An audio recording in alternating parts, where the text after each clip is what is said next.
Beer is good. Beer is good. I'm going to leave off the last part of that song because it's not typically advisable. Yeah.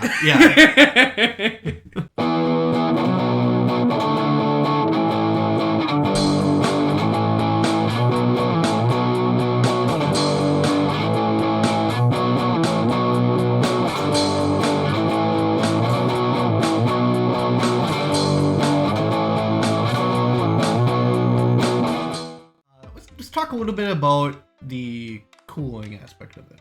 We use a wort chiller. Which, if you don't, it's one of those things that the initial cost of it is somewhat high, but it really isn't. I mean, how much was our wort chiller? No more than $60 or something. Our wort chiller was $45.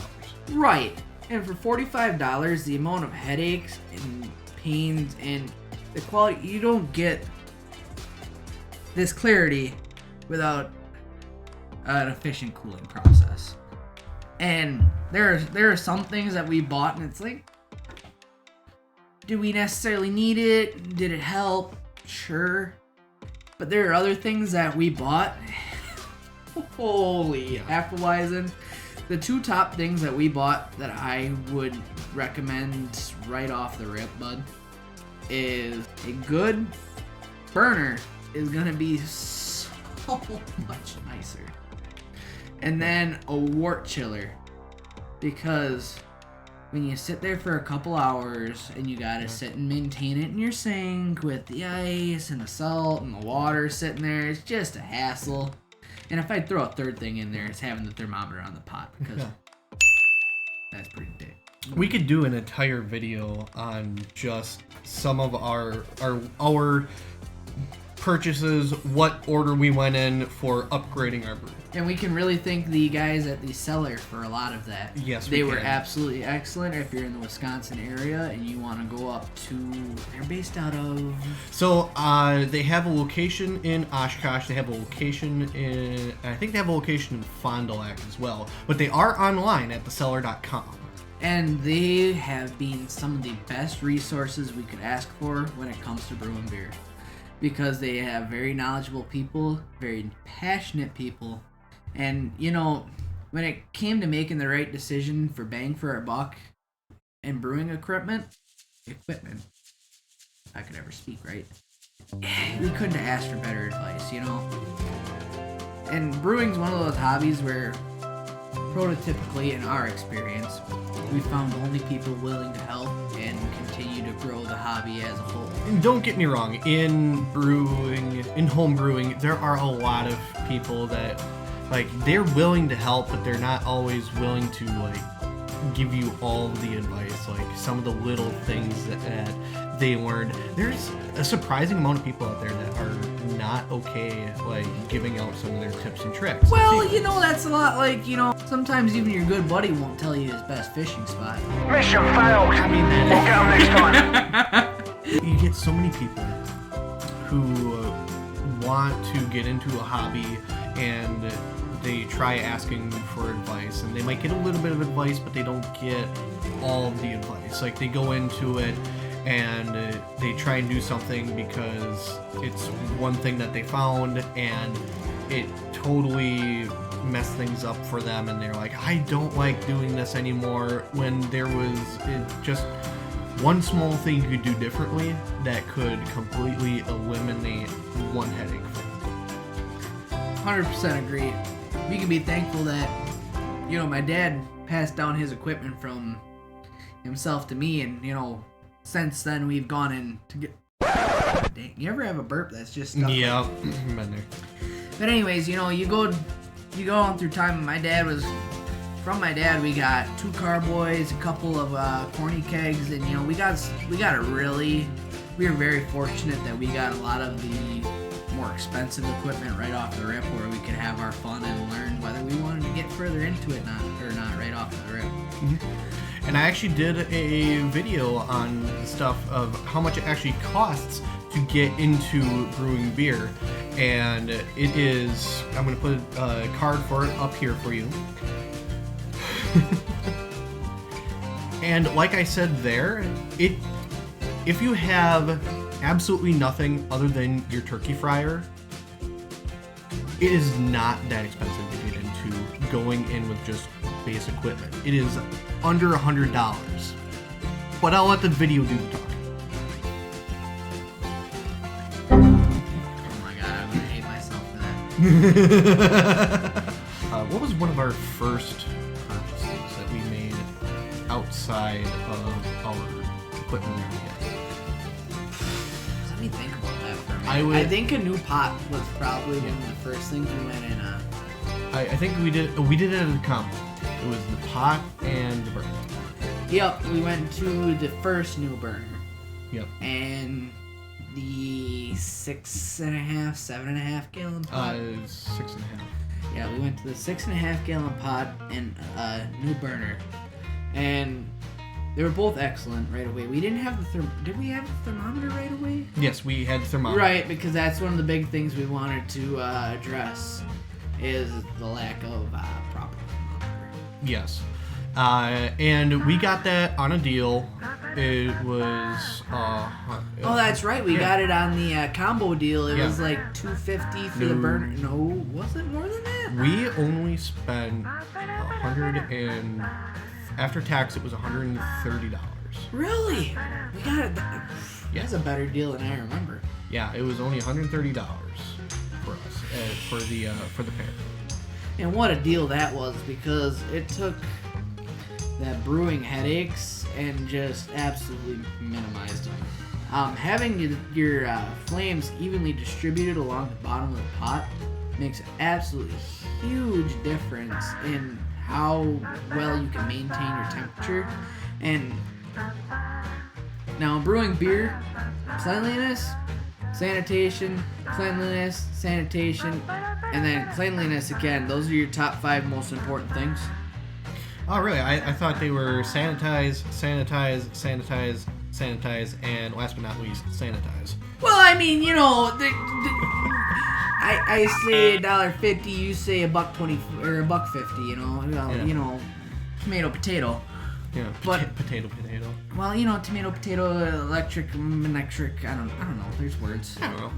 Words. And then our next big purchase was our wort chiller.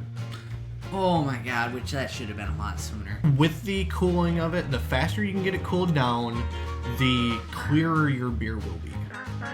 Right. You can also do other things. Wort lock tablets are a big one. Which we didn't have a whole lot of success with.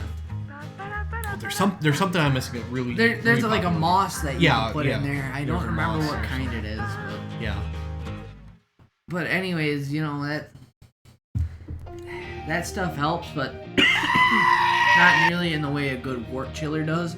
Because I'd say within 15 minutes, dead of winter, full on summer, we can get a brew down to proper temperature to move on. Yes. In typically 10 to 15 minutes for most times of the year. Middle summer, like July, August, later part of June, sometimes early parts of September, it would sometimes take closer to 15-20 minutes. Yeah, but still, compared to what that could be, there's no comparison. It's just such a worthwhile purchase. I did a video on cooling too. Oh. If you can't tell, I'm having a hard time figuring out where my hands are.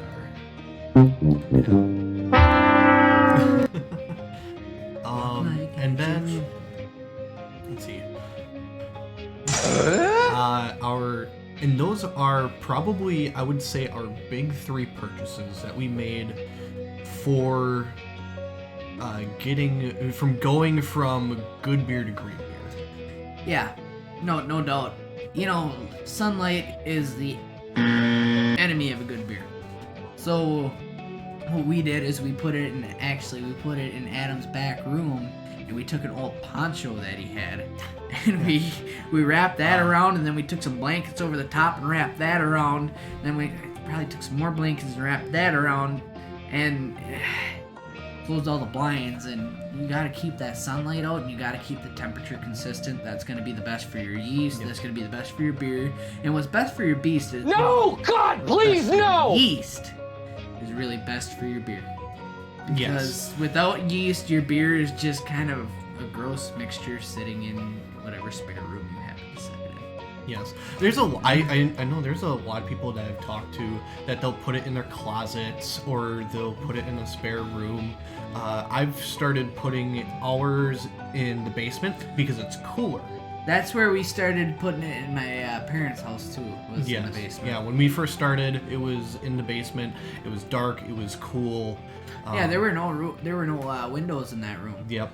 And yeah, that's the nice thing about basements is year round they stay a very consistent temperature. Mm-hmm. Because obviously being underground, you gain some exemptions from heat extremities.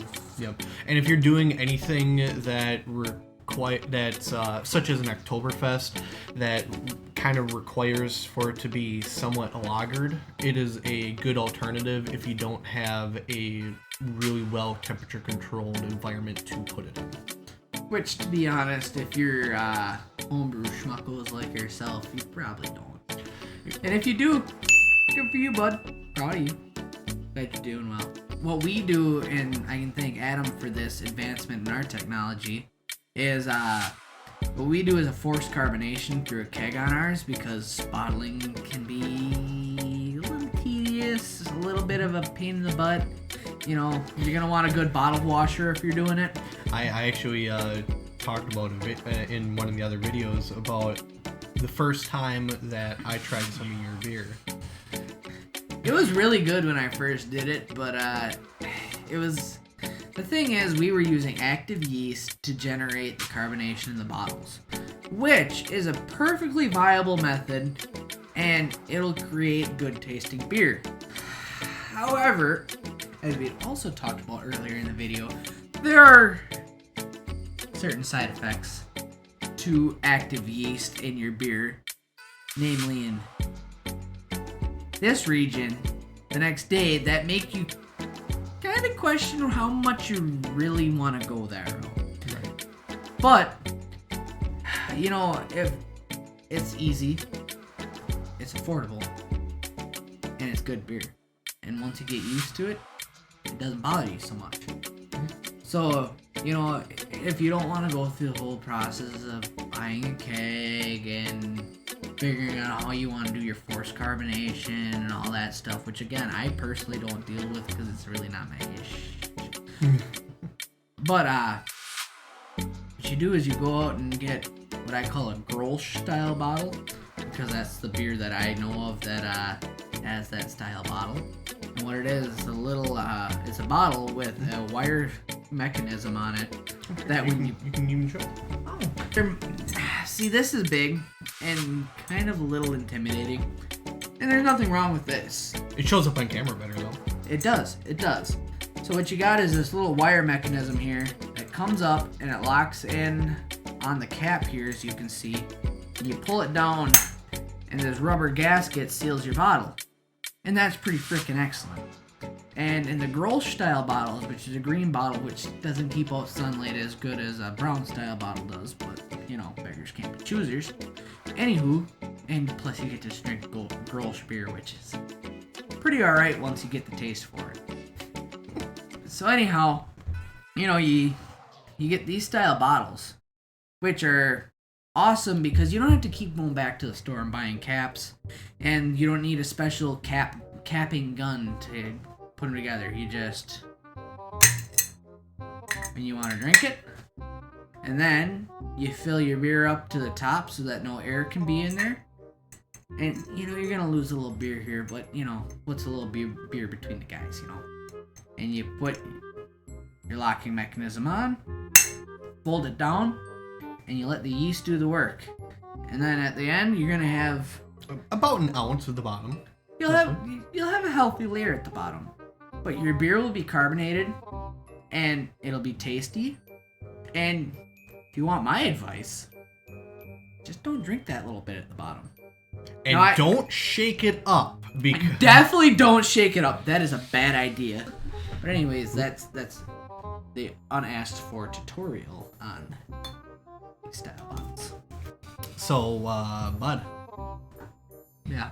I have a question for you. What's that? What would it take for you to drink out of this? What I'd like to do is put some goals in this here video in comments and or I wish I understood how this worked. But if there were likes and comments here, which I am now figuring out how to do, I would set a goal for that. So if I'm getting this right, what you're saying is you want to see us hit a certain number of subscribers or a certain number of likes on the video. Likes, comments, yes, something like that, where I would definitely drink this BS glass. We could always end with a shotgun. We could. If you want to end on a grand note, you want to end with a shotgun. Oh, this has been a lot of fun. Yeah. I like having a camera on me because I'm kind of a doofus. Mic check. 1, 2. I just wake up in the morning and I piss excellence. I just don't know what to do with my hand. You can.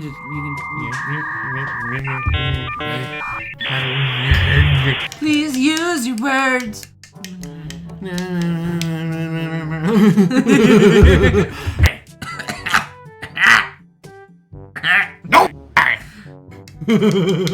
COVID 2021. Can you believe it? Can you believe we don't have a jacuzzi?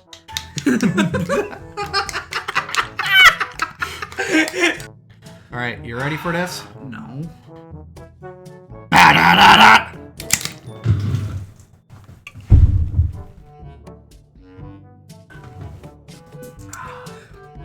Oh.